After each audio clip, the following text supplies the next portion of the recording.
to this week's Everyday Inclusion and Belonging, where we talk about literally everything under the sun that is related to diversity, equity, inclusion, and belonging. I am excited this week to be joined by Lisa Weisner, which we'll talk about in a moment. Just want to do a quick audio description. I am a white woman with, I don't know, mid-length red hair. I'm wearing some rockin' big cat eye glasses, and I've got a bookshelf behind me. Lisa Weisner is joining me today from Open Sesame, and I want to tell a story before, Lisa, you introduce yourself. So as you all know, we talk about curiosity being an inclusion superpower. And one of the things that I 99% of the time ask people is, am I saying your name correctly? And I was saying, I made an assumption about Lisa's name, and I was calling her Liza. And she said, actually, my name is Lisa, don't worry about it, you know, like this whole thing. But it was such a great reminder, y'all. Stay curious, and we can never make any assumptions. We can never make any assumptions. Ask the questions, lean into your curiosity. So, Lisa Weisner, please introduce yourself. Super excited to have you joining us today. Oh, I'm so excited to be here, Maureen. Wow, I didn't know you were gonna start like that. I was like, that was like backstage stuff. So like, you're really good at like putting it out there, because we all learn, right? Every day we are learning how to be more inclusive and more, I guess you could say, creating more spaces of belonging where people thrive. And so I couldn't be more excited to be here with you, Maureen. I am Open Sesame's Senior Diversity, Equity, and Inclusion Curation Specialist. And I know you and I have met previously and just talked about how diversity, equity, and inclusion and belonging and all the other words that come into play are so important to our humanity and our world. And so I'm excited to chat with you today about what we're doing in terms of DE&I at Open Sesame. Well, so tell me, I think your journey to where you started, where you are, tells us so much. And I would love if you would just share your journey. How did you get to where you are? Thank you so much for asking. So essentially, I could start from like the very, very beginning, right? So growing up as a Kenyan child, you know, I really feel like I was raised in a multiplicity of cultures, and that really has, you know, distilled, I guess you could say, some learnings, right? So whether it was formal learning or informal learning, as I like to say, from my mom and my grandma and my dad, whoever, right? Our community learning. I always like to think about the community that you're raised in or the community that you work in is really what kind of determines the path that you take. Mm-hmm. And so I had the most unlikely path. I ended up coming to the United States on a scholarship. And it was pretty exciting for me because, you know, flying however many miles and being by yourself and just, you know, coming to America, you know, I think the whole world agrees, you know, when you come to America, it's like your dreams will come true. So I was super excited to be here. But I think one of the things I realized was I loved computer science. And so I was going to be a coder. I was going to be the next Bill Gates, as to say, right? And I think the more and more I started to go into computer science, I did graduate with my degree in computer science. I realized that not only did I love coding, but I loved connecting people to technology. So all the jobs I had, I ended up just, you know, moving from one thing to the next in leadership roles, right? So started off in the server room, coding as a system support specialist. Next thing you know, I'm leading initiatives with, you know, government officials coming in for meetings to just talk about what does it look like in our communities to be able to advance research for underprivileged and underrepresented youth. And so that's really the trajectory that my DE&I work took. And I would say that if it wasn't for my learning experiences at Texas A&M University Corpus Christi, because that's where I graduated from, I wouldn't be here, because I think it was such a great opportunity for me to take my computer science love and turn it into the love of seeing how can we automate learning, how can we automate leadership potential, and how can we take things to the next level fast. And as you can, I mean, I can go on and on about my career, Maureen, but as you can tell, I am super excited about doing anything that's next level, anything that's moving us into the future of work, like we're in right now. And so right now, serving Open Sesame as the senior diversity, equity, and inclusion curation specialist, my role is to see what does learning and development look like in DE&I in the future, right? How are we making sure that we're preparing our workforces so that they are advancing their purposes, which are essentially to help their employees be the best versions of themselves so that they're more productive. And so all of that has come together to me being here to you today, Maureen.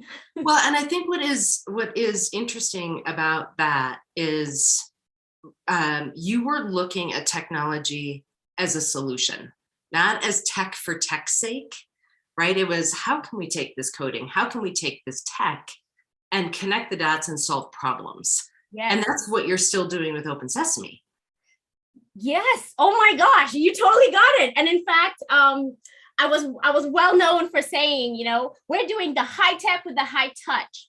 And I would always think about all the work that we were doing, whether I was, you know, we were running a computer science program or whatever it was that we were running. We always were thinking, yes, we want technology. Yes, we want STEM learning. Yes, we are diversifying the work that we're doing. But where is the humanity in this? How are we as humans becoming better versions of ourselves because we have access to this technology? Yes. So yes, you got it. You got it, Maureen. Well, it's right. It's tech for good. Yes. I jokingly say, but I say it really often, is I'm an accidental tech CEO, yes. Right? Because tech became a way to solve the problem versus let's create some sexy tech. Yes. So, and I love the arc of your journey where you are. So then let's talk about, because you host a DEI club that we're going to talk about. You host webinars. You really have the pulse on what's happening around DEI and learning.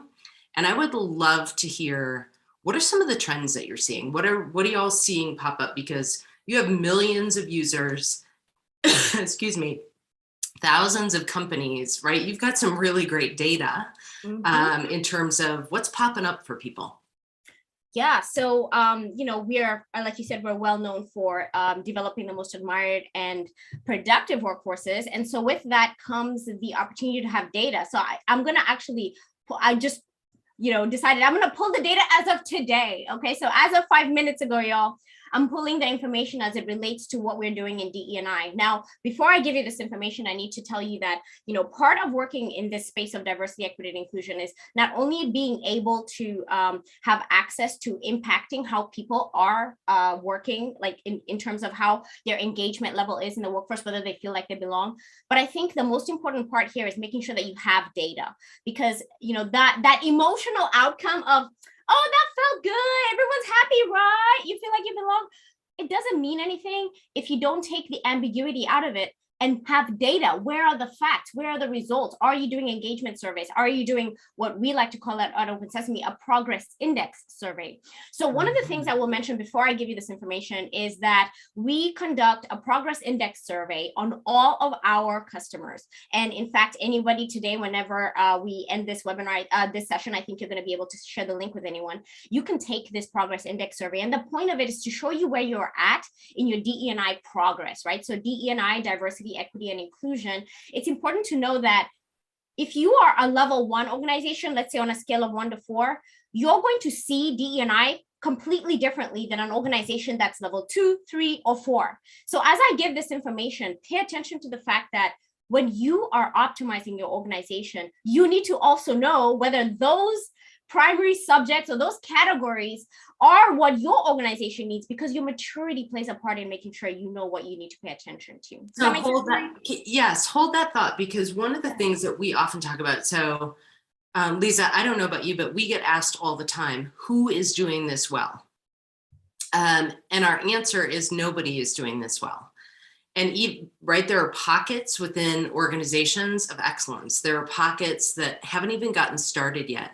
So I think even when you're talking about this maturity model, I think it's important to understand and to really dig in a little further and say, if you're sitting in the DEI seat, right, if you're immersed in this all day long, you may think you're further along than your organization. So really look to what part of your organization is newest on the journey, right? So don't put on the rose-colored glasses, really hold up a mirror to say, if you just did an acquisition, if you are just standing up a new team, right? Particularly like new folks coming in. Yeah. As an organization, you may be somewhere, but where is the lowest common denominator? I think that piece is really critical, because we can make some assumptions about where we are as an organization, where it's really multifaceted. It is. And those assumptions can get you in trouble, right? Because then it's like, and then you'll get to the point where you're essentially giving lip service to DE&I. When this work is so important, and really truly understanding your maturity is going to be the decision maker. And as a practitioner and as a worker and as a person who is a leader in this field, I think I need to know that my opinion counts, yes. But you know what opinion counts better for maturity is that frontline person who I am trying to reach. They're the ones who need to tell us where we are at in our maturity, right? Because I know all the things we're doing, but do they know all the things, right? Yeah, great. Okay, so now let's talk about what Let's go into it. Okay, I just pulled the data right here. Okay, so again, we serve thousands and thousands of customers, millions of users. We are so proud of the work that we do for our customers. And I have to tell you that the number one topic, the number one title in our DE&I work that we do is respect. And so when we think about the word respect, when we think about all the different things that it represents, there's multiple courses we have in our catalog. So for those of you who may not know who Open Sesame is an e-learning marketplace. So we provide online training to companies all over the world. And the number one course that is being seeked out is a course on respect. Yeah. So what does that tell you, Maureen? When you hear that the number one course that's being seeked out is the word respect, what do you think about that? Yeah, I think, what's great about that, Lisa, is it's foundational to everything. Right. That is, people want that foundational, because I think it's like a good marriage, right? Where without respect, you got nothing else. Exactly. And so I think it's like, let's get this very foundational concept, and what are the core around creating a respectful workplace. Yes. Okay. Are you ready for the second one? Bring it. Okay. So now the second one is a bystander intervention. So that is the second topic. Again, we're talking millions of users, thousands of customers we serve. The second topic that is hot right now, as of 5 minutes ago when I pulled it, is bystander intervention. And Maureen, can I tell you how that excites me? Because to me, what that means is that people are looking for ways that they can be able to support people, right? Do you agree? Yeah. Oh, yeah. I mean, and I think it is, we talk a lot about sort of what's that in the moment. So there's the intervention, right? And you and I could have a whole one-off conversation on this, between the difference between bystander intervention and just everyday allyship. Yes. Bystander intervention doesn't surprise me at all, because everything that is happening right now, right? People want to know, how do I have that in the moment in something that's been escalated versus everyday allyship for, microaggressions, for example. So yeah. And, can I say, like, sometimes we think about, if I saw somebody being discriminated against, or if somebody was, somebody committed a microaggression crime, as some people like to say, I would stand up. But would you, right? Have you been practicing that? Are you used to being able to disarm microaggressions, right? And so one of the things I like to point out here is that there's multiple levels to show action in diversity, equity, and inclusion and allyship, but you have to decide whether you really want to be active in this role, because you got to practice it, right? Anything that you're not practicing, you're not going to be good at it. And so I have to mention that, taking the courses and being able to take courses that take you through that process of, sort of gamifying the process of bystander intervention, and learning how are you going to be able to see it. And then, your adrenaline shoots up and you're like, should I say something? Should I know? What do I do? I don't know what to do, right? All those emotions are going on. How are you going to react if you haven't practiced? And so, what's interesting, Lisa, is so we have our metadata from the app as well, aggregate anonymous data. We can't track back to individual users, right? So whether it was, companies with a couple hundred or 100,000 employees, all different industries, psychological safety and how to have tough conversations are two of the areas of the app that are being accessed most. Wow. Right. So that tracks with what we're saying. And then respect, right? There's some of the other top terms that are searched and content that's looked at is around allyship. Yes. So we're seeing this modeled, right? Yes. That the data is really reflected back. Okay, so what's number 3? Number 3 is unconscious bias. Yep, same. Yeah. So, you know what's interesting? So when you were talking about psychological safety, I was like, oh my gosh, we're talking about people feeling safe to be vulnerable in front of each other, right? Like, how can I mess up, but I know you still got me. I still respect you, right? I messed up, but I know you're not doing this out of ill will, right? I totally respect you. So this psychological safety, gosh, I'm so glad you brought that in. That is the highest level of respect, right? When we have that safety to be able to be vulnerable in front of people. And then I love how you talked about difficult conversations, right? And I think that's probably where the bystander intervention comes in, where we're looking at how do we disarm, right? Or how do we have those conversations that we need to have? And then bias, right? When we talk about the need maybe to defeat unconscious bias. I know we are humans. If you're a human and you have a brain, you have bias, and that is what makes us who we are, right? It's actually our superpower, right? We're able to make fast decisions, but it's also our kryptonite, right? So as much as we want it to be heroic, it's a kryptonite. How do we defeat it, right? And so I'm glad that we align in that, because I think people understanding that they have bias, right? We all see things from different lenses. You have a different lived experience than I've had. I may be a Black woman with braided hair and wearing this necklace that I had lost, by the way. I just talked to you about that, right? I had lost this and I found it today. So I found it for the webinar today. And I am completely different than any other Kenyan woman who is living in the United States, who may seem similar to me. We are different because we've had different lived experiences. The intersection of our lives are different, right? The social dynamics of how we are existing is different. So bias is something that we have to pay attention to. Yep. And interrupt. Yes, that's right. We need to make sure we're always on guard. One of my coworkers is the specialist for wellness. And one of the things that we've talked about is how meditation can reduce, right, our bias, because it gives you time to learn how to take a breath, take a step back, pause, and decide, okay, am I making a decision based off of my experience, or am I making a decision based off of facts? Yes. And the curiosity and the pause, right? Yes. The pause and then the question. Yes. Right. I think there's so much power in that. There is. Okay. So what's number 4? Number 4 is intercultural competence. Uh-huh. So we're talking cross-cultural communication. And, I think this is probably trending more because our companies are becoming more global, right? So whether or not you were a global organization before the pandemic, chances are now more organizations are global because they've realized that they can capitalize on support workforces all around the world.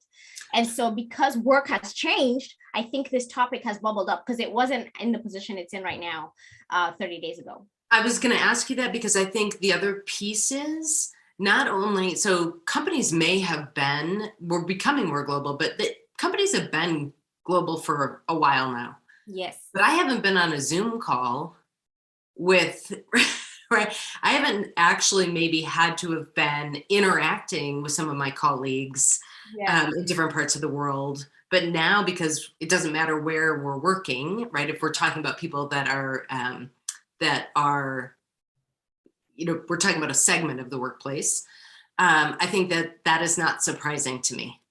Yeah. And I love that. I think that's opening up the world, right? We want to have those multiple perspectives. We want to see the different nuances and all the different things that have to do with DE&I don't exist as a US centric, topic, right? And we have to be aware of the fact that DE&I is different all over the world. And so I think having this topic bubble up as more companies are looking at helping their workforce, helping their employees learn more about what does it mean to have cross-cultural communication? What does it mean to communicate across cultures, to communicate across contexts, right? Like Erin Myers in her book, Culture Map, love that book. Yep. The speaking the language as it needs to be spoken so that you get the results you need, right? Yes. I think is important in our workforces. Yeah. Awesome. Okay. What's number 5? Number 5 is building diverse teams. Uh-huh. Yeah. So, and I think this one stems from, and I'm just looking specifically, I'm drilling down and looking at it specifically. It's about communication, it's about collaboration, but mostly it's about building teams in terms of hiring and interviewing. How can you diversify your workforce? So more and more organizations are looking at how are they attracting diverse talent, because diversity used to be known as the term that is about race and gender, but it's more than that now, right? We're talking about all the secondary, right, acquired traits, which are about our geographic location, including our neurodiversity, so many other aspects of diversity. We need that in our workforces if we want to be successful. And so that is what I'm seeing as the, let me see, 1, 2, 3, 4, 5, 6. I think we're on 6, right? 1, 2, 3, 4. No, we're on the 5th.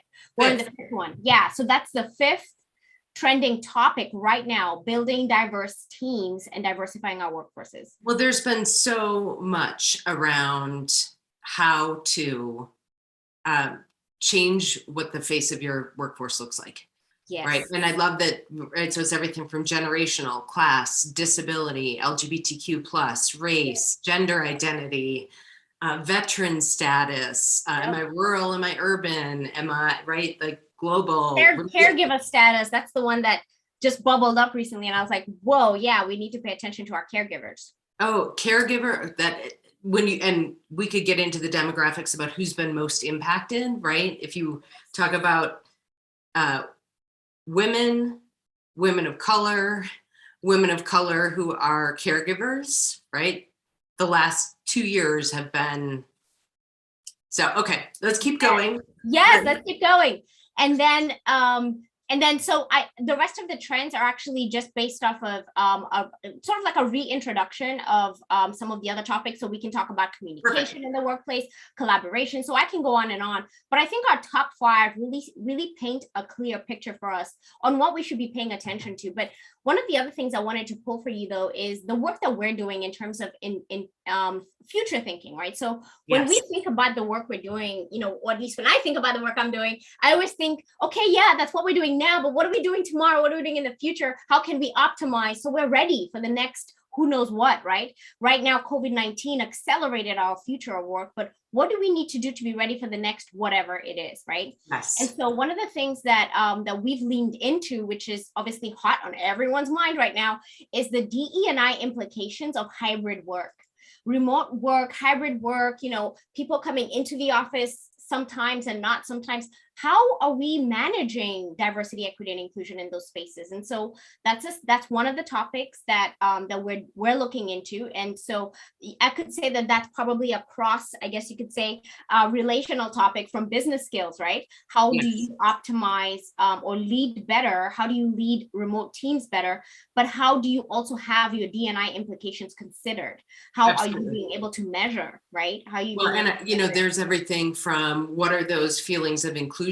Are they different? How does access to technology, right, impact somebody's? How does somebody's, can I have a workspace where my kids aren't running around, where I'm embarrassed to show my background? Right, there are so many different things with socioeconomic that come in. Rural, we saw a lot of things around digital divide. And what was happening with digital divide when it came to inclusion with hybrid and remote.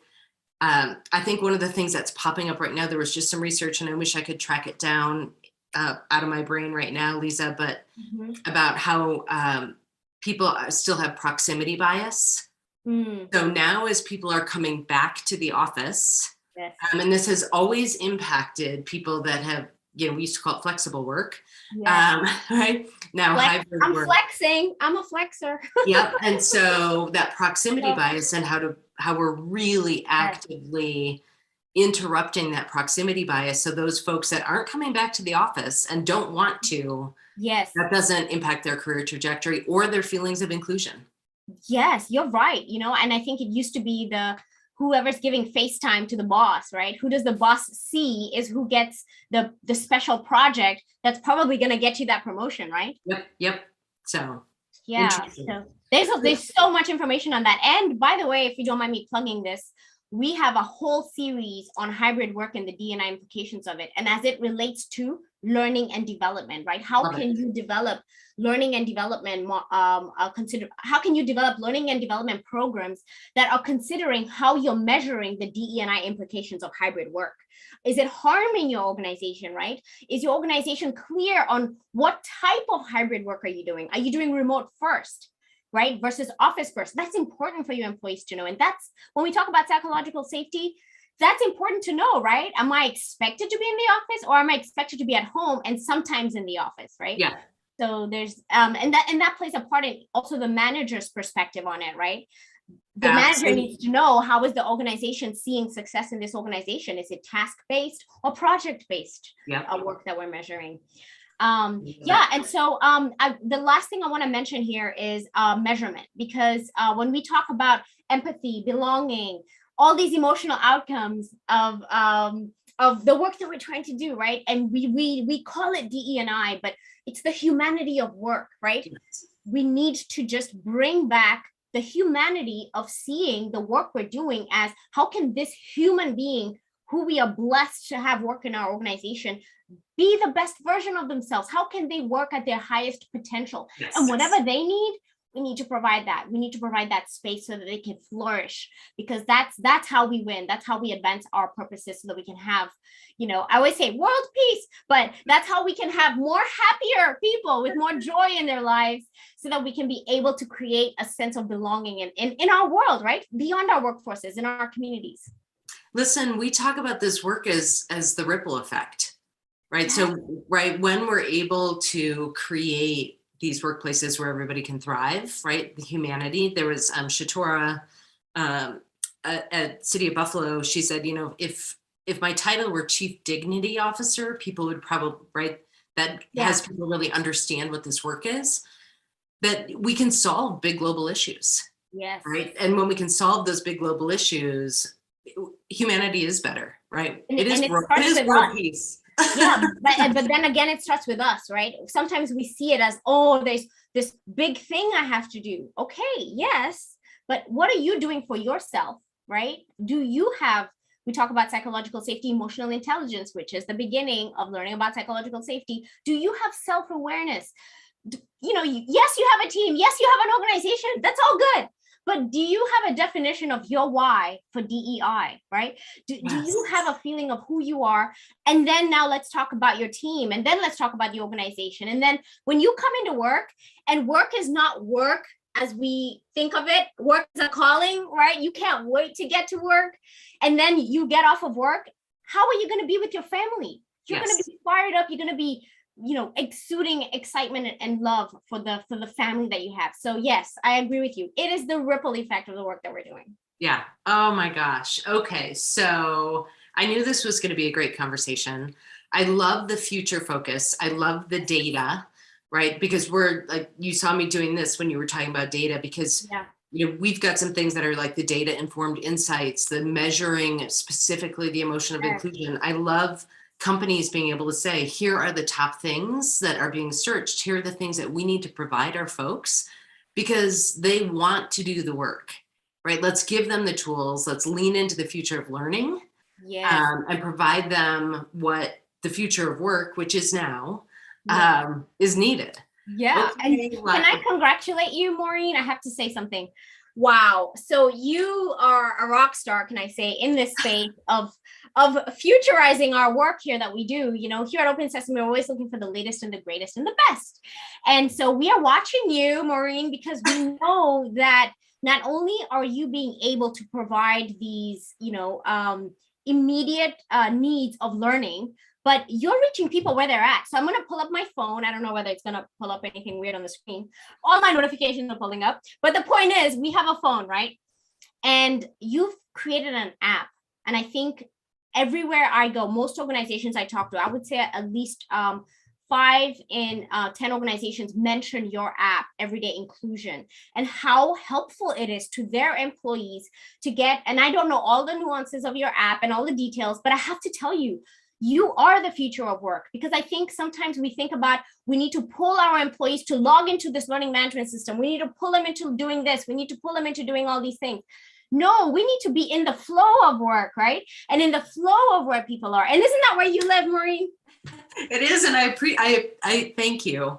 Yeah. You know, because it's that it was a light bulb moment of, if we can hack into an existing habit, which, right, everyone's got their phone, so.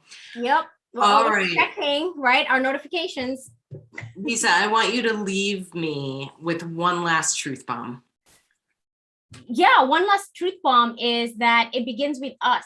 So as much as we like to think about why are they doing that? Why don't we have that data? Why isn't my organization doing this? It starts with you. You don't have to be appointed as a D&I champion or have the title.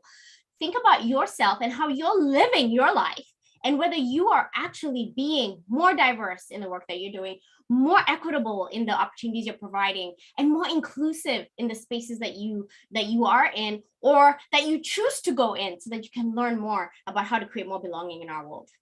Oh my gosh. Thank you. Thank you. Thank you.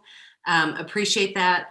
Y'all, I am going to put in the chat. So Lisa hosts a DEI club, and it started as a book club, right? It did. It did. It started as a book club, and now is it monthly? Tell us a little bit about it. I'll put the link in, and it is happening next week. So we meet every month, and it started off as book club. Awesome. And then somebody wanted to do a TED Talk, so we did a TED Talk. And then somebody else wanted to do a Netflix documentary, so we did a Netflix documentary. So now we're just a club, right? So we're all about all the things that we need to talk about as they relate to diversity, equity, and inclusion. And it's a safe space for us to just have conversations as DE&I practitioners and learn from each other and share insights and have community, because it's hard. Sometimes in this work, you need somebody to talk to and you need somebody to share with, and this is the place for you to go. Absolutely. Thank you for providing that. I'll put the link in the chat. Lisa Weisner, Open Sesame, so much gratitude for all the brilliance, all the ideas that you just shared. Keep doing the amazing work. All of the rest of you that are part of this everyday inclusion community, keep getting out there and doing the next right thing. See you next week.